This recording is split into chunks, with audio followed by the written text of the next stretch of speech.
Hey everyone, this is Christopher Brower here with Daily Motor, and today we've got the infotainment tour and demo on this 2022 BMW 330i and its 10.25-inch iDrive 7 infotainment, as well as its 12.3-inch digital gauge display.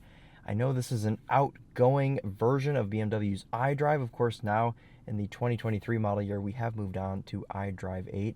But I thought it would be nice to take a look at this outgoing system, see some of the similarities, differences, and just kind of compare to the new iDrive 8 system, which we just filmed a video on. Charlie just gave you all a demo of iDrive 8 in the new BMW iX. So, well, if you want to compare the two, 7 versus 8, this is the video for you. And also, it's nighttime. I figured this would be a good time to film this infotainment video because we, of course, have some beautiful ambient lighting in this BMW 3 Series. So today we're going to go through this infotainment.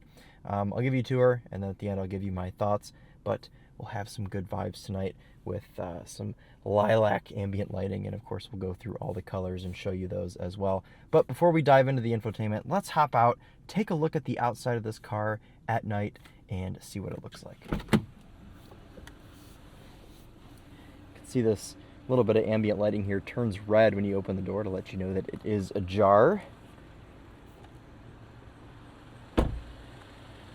The last model year of the pre-facelift 3 Series. This car is going through an LCI in 2023. A couple minor changes, the main one being, though, that new infotainment system. So if you aren't a fan of iDrive 8, this is the model year for you, the 2022.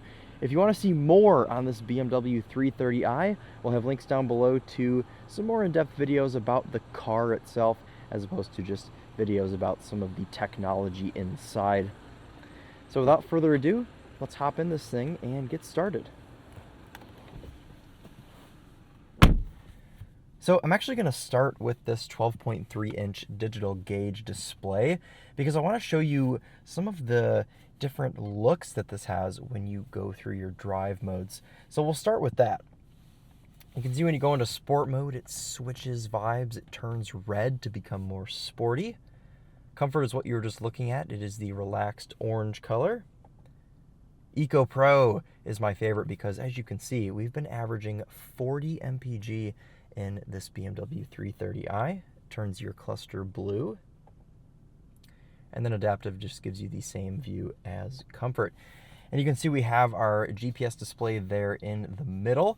And on the right-hand side here, we just have our drive mode, comfort, as well as P for park, whatever gear you're in. On the turn signal stalk, you have a BC button here. You can switch through what you want to have on the right-hand side. See trip computers, got a boost gauge, we've got a G meter, which I think is hilarious for a base model 3 Series. If you're listening to music, that pops up right here. So let's go ahead and dive into this iDrive 7 infotainment system. As you can see here, we're just on our main home screen. We've got the navigation screen here on the left, whatever sort of sound you're listening to up here on the right, whether that be, I don't know, what do people like to listen to? Music, podcasts, whatever that is. That shows up there on the top right.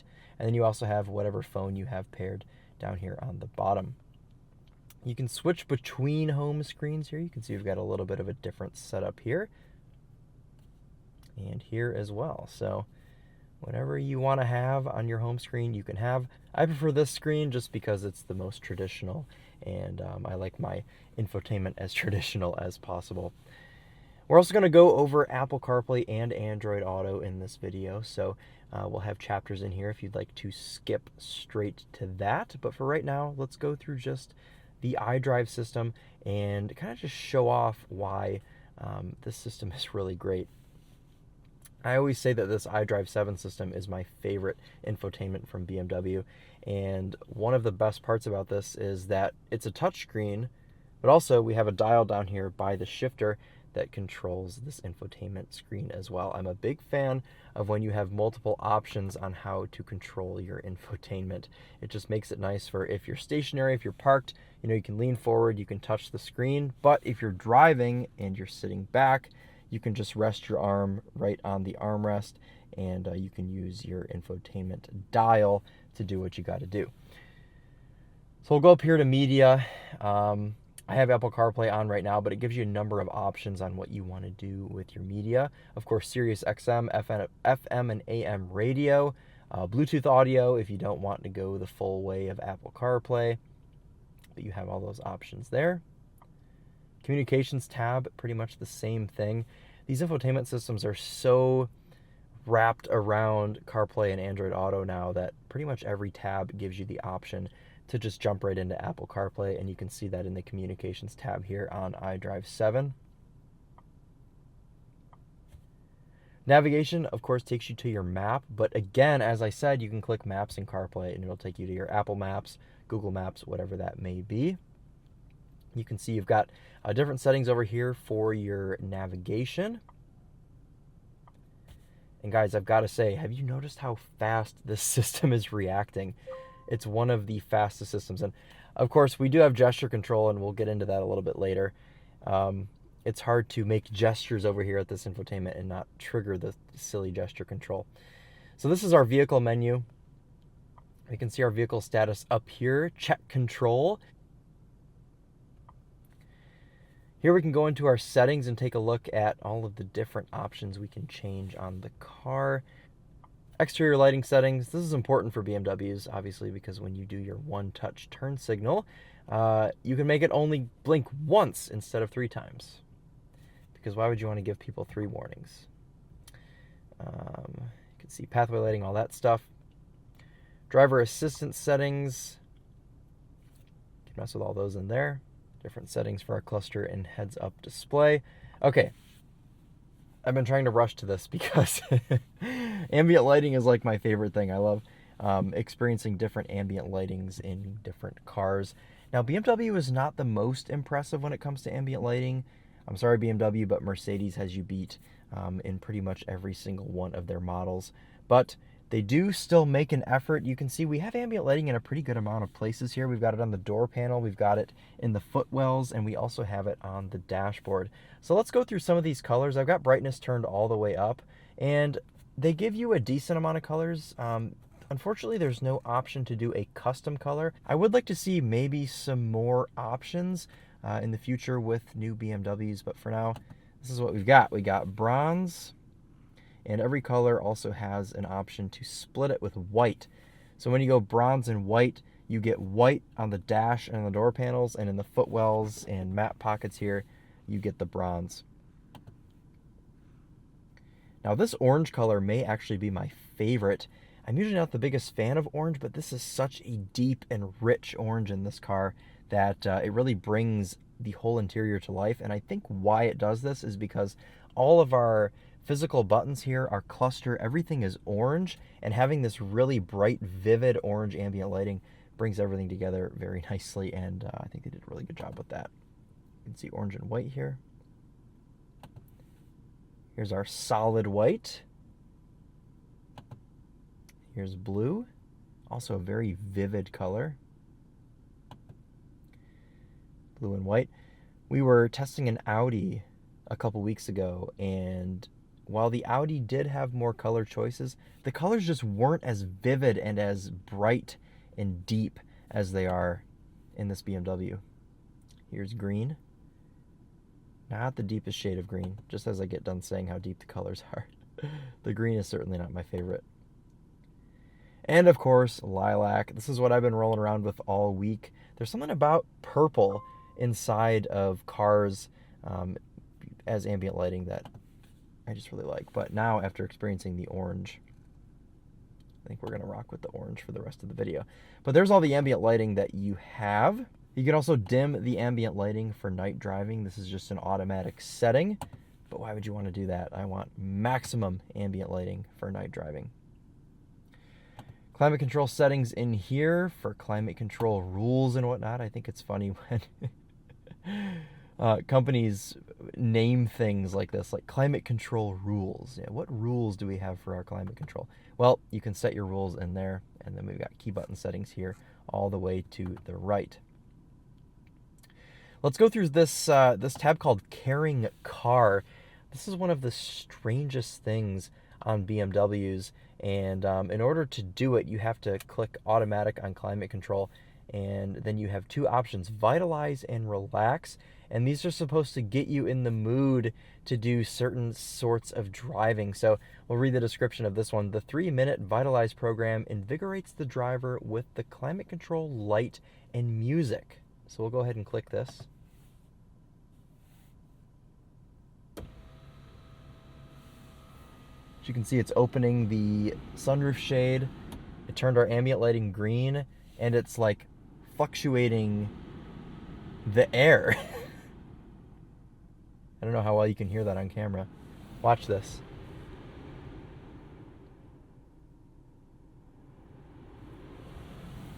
What I think it's trying to do is simulate like a rainforest vibe and having some wind and some green light coming on and off. But anyways, we'll get out of this and go to the relax program.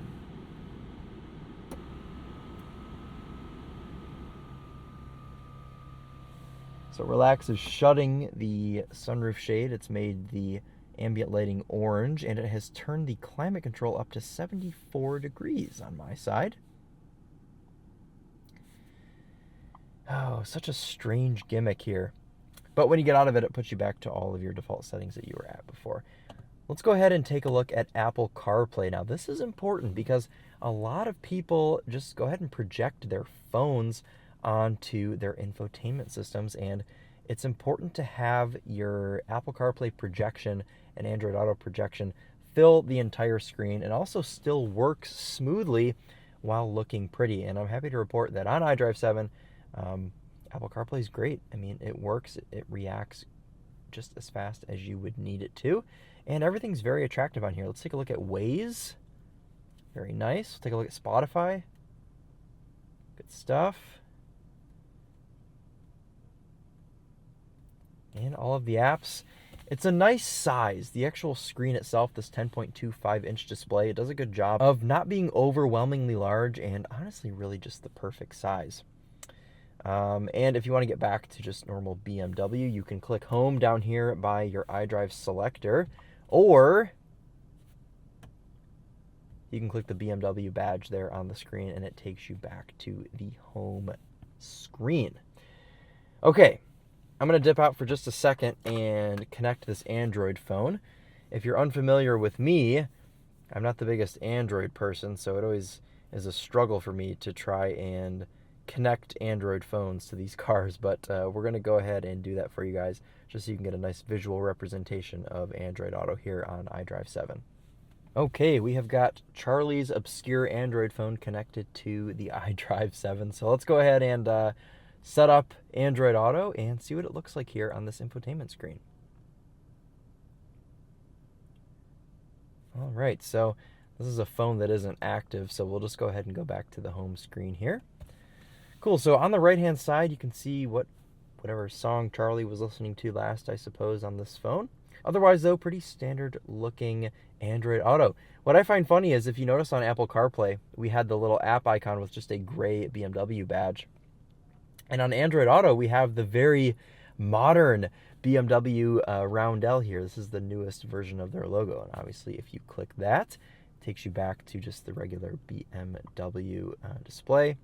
Let's go back home real quick because I want to talk about the one thing about this infotainment that's a little bit annoying to me.